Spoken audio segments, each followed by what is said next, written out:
Assalamualaikum warahmatullahi wabarakatuh. Selamat pagi yang terhormat kepada Ibu Surya Bintarti, Sarjana Ekonomi Magister Manajemen, dan teman-teman yang berbahagia. Pertama-tama, marilah kita panjatkan puji dan syukur kepada Allah Subhanahu wa Ta'ala karena telah memberikan rahmat, kesehatan, dan keselamatan sehingga kita dapat berkumpul pada pagi hari ini. Perkenalkan, saya Martiana Nurpratiwi selaku moderator yang akan membimbing jalannya presentasi pada hari ini. Adapun rekan-rekan saya, yang pertama ada Alven Danilo Yego Pratama, yang kedua ada Martiana Nurpratiwi, yang ketiga ada Pragati Wiraanggini dan Siti Alida Khairunisa. Adapun topik yang akan kami bahas adalah mengelola komunikasi masa iklan, promosi, penjualan, acara, dan pengalaman serta hubungan masyarakat.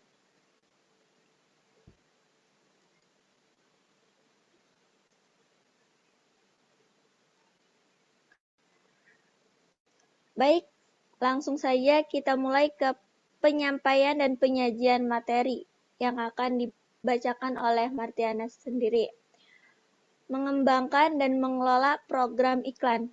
Periklanan advertising adalah semua bentuk terbayar atas presentasi non-pribadi dan promosi ide, barang atau jasa oleh sponsor yang jelas. Iklan bisa menjadi cara yang efektif dari segi biaya untuk mendistribusikan pesan, baik dengan tujuan membangun preferensi, merek, atau mendidik orang. Dalam mengembangkan program iklan, manajer pemasaran harus selalu mulai dengan mengidentifikasi pasar, sasaran, dan motif pembeli. Lalu mereka dapat menggunakan 5 keputusan utama yang dikenal dengan nilai M, mission, money, message, media, dan measurement. Selanjutnya akan dibacakan oleh Pragati Wiraanggini.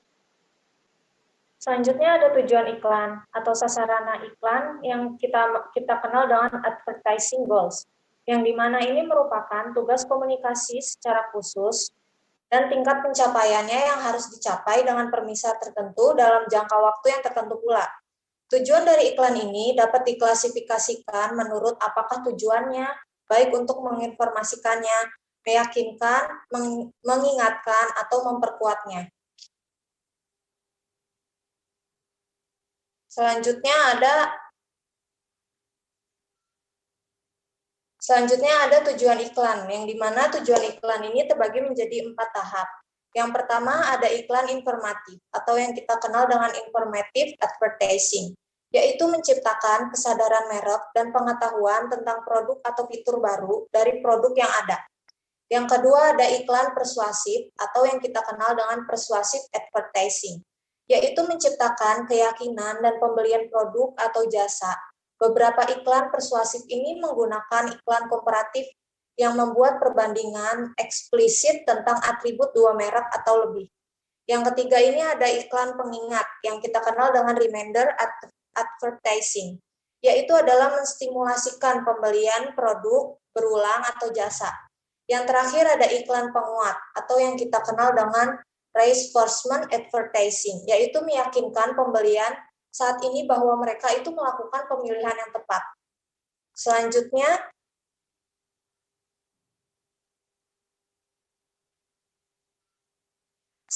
ada tempat iklan, yang dimana tempat iklan ini kita bisa mempromosikan segala bentuk barang atau jasa kita melalui papan iklan, yang biasa kita kenal dengan papan reklame. Papan iklan ini telah mengalami perubahan dan kini mempunyai grafik yang lebih berwarna. Selanjutnya itu ada tempat iklan pada ruangan publik. Pengiklanan menempatkan iklan di tempat-tempat yang tidak biasa seperti film, pesawat terbang, dan lain-lainnya.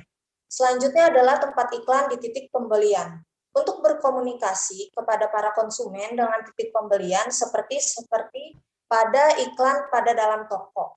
Selanjutnya adalah tempat iklan mengevaluasi media alternatif lainnya, seperti iklan dalam muncul hampir di mana saja ketika konsumen mempunyai beberapa menit untuk memperhatikannya.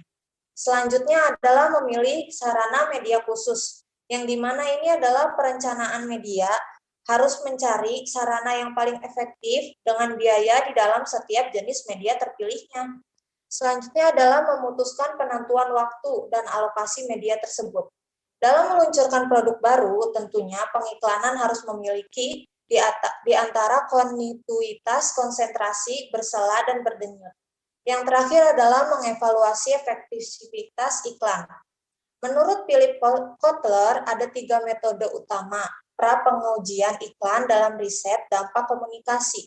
Suatu riset yang dilakukan sebelum iklan dimasukkan ke media dan setelah dicetak atau disiarkan. Selanjutnya, materi akan dijelaskan oleh Siti Alida. Baik, selanjutnya kita beranjak ke promosi penjualan. Nah, promosi penjualan itu sebagai alat untuk mempromosikan kepada konsumen. Adanya promosi penjualan ini untuk menarik perhatian konsumen dengan cara memberi, contohnya itu memberi sampel, kupon, penawaran pengembalian dana tunai, potongan harga, premi, hadiah, penghargaan patronage, percobaan gratis, garansi, promosi yang berkaitan, promosi silang, tampilan titik pembelian, dan demonstrasi.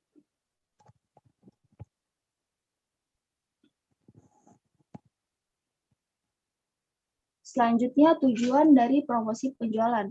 Tujuan promosi penjualan tentunya untuk meningkatkan penjualan, tetapi tidak hanya untuk meningkatkan penjualan saja, juga untuk menarik pencoba baru atau konsumen yang baru, menghargai pelanggan setia, dan meningkatkan tingkat pembelian kembali pengguna yang jarang membeli. Selanjutnya, event dan pengalaman. Banyak perusahaan menciptakan produk dan pengalaman merek di lapangan dan di luar lapangan. Merek kecil atau merek kecil yang dimaksud di sini itu merek yang baru, tentu saja mengambil jalur yang lebih murah dan tidak sejelas perusahaan besar dalam pemberian sponsor dan komunikasi. Selanjutnya akan dibahas oleh Alvin Danilo. Baik, terima kasih. Untuk selanjutnya, tujuan event dan pengalaman. Di mana yang pertama itu ada mengidentifikasi pasar sasaran, kedua meningkatkan kesadaran perusahaan, ketiga menciptakan persepsi tentang asosiasi citra merek kunci, 4 memperkuat citra korporat, 5 menciptakan pengalaman dan membangkitkan perasaan, 6 mengekspresikan komitmen terhadap komunitas. Nah, dari poin ke-6 ini tentunya untuk memasarkan atau mempromosikan produk atau event yang kita lakukan. Selanjutnya,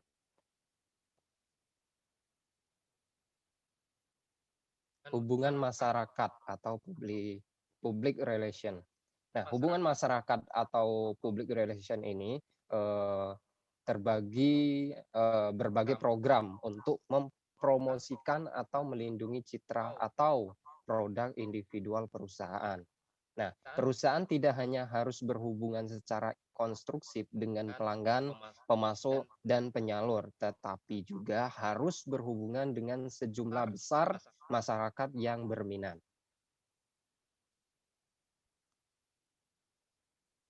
Selanjutnya, fungsi hubungan masyarakat. Di sini memiliki 5 fungsi, di mana yang pertama itu ada hubungan pers. Hubungan pers itu adalah istilahnya press relation atau media relation. Nah, hubungan pers ini adalah suatu kegiatan khusus dari pihak public relation untuk melakukan komunikasi atau penyampaian pesan. Itu untuk hubungan pers. Selanjutnya, publisitas produk. Publisitas produk ini bisa kita katakan kegiatan meningkatkan kesadaran diri seseorang, produk, atau layanan agar diperhatikan oleh banyak orang. Itu untuk publisitas produk. Untuk selanjutnya, komunikasi korporat. Apa sih komunikasi korporat ini?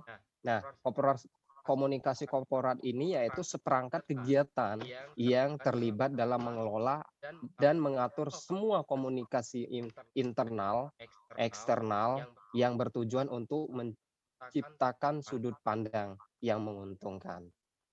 Untuk selanjutnya, melobi. Nah, melobi ini tidak asing lagi buat kita, di mana melobi itu yaitu melakukan pendekatan secara tidak resmi atau istilahnya sering kita dengar yaitu lobby, melobi seperti itu. Selanjutnya konseling. Nah, konseling ini dapat kita artikan yaitu proses pemberian bantuan yang dilakukan oleh seseorang ahli kepada individu yang mengalami suatu masalah yang bermuara pada teratasinya masalah yang dihadapi klien.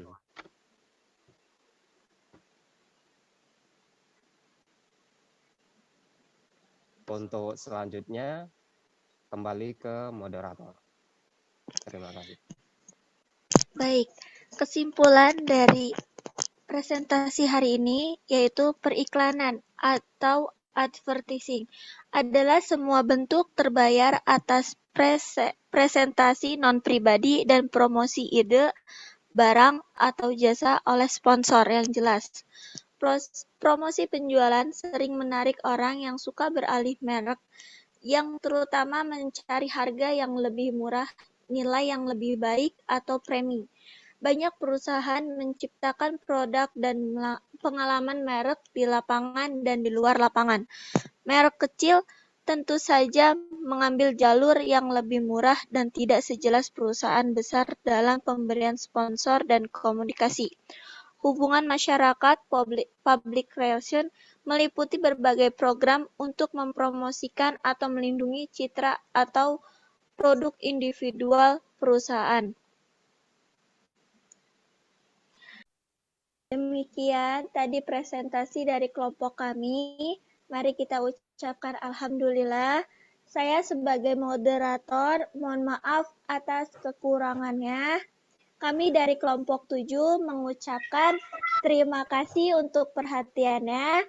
Wassalamualaikum warahmatullahi wabarakatuh.